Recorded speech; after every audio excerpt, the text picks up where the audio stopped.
अजवाइन के फ़ायदे। अजवाइन के दाने पीस लें और पानी में मिलाकर ज़रा सा नमक डालें और पी जाएं।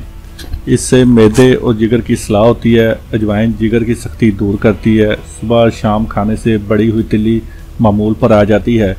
मैदे के दर्द में भी अजवाइन फ़ायदा देती है। जो लोग अफीम खाते या चरस पीते हैं अजवाइन का बाकायदा इस्तेमाल करें तो इस आदत से छुटकारा पा सकते हैं। इन मनशियात के जो बुरे असरात जिस्म पर मुरतब होते हैं अजवाइन इन्हें दूर कर देती है। अजवाइन का अरक मैदे और जिगर की बीमारियों में अक्सीरियत का काम करता है। बदहज़मी और गैस और जिगर की कमज़ोरी ख़त्म हो जाती है। इसके अरक से रिहाई दर्द भी जाती रहती है।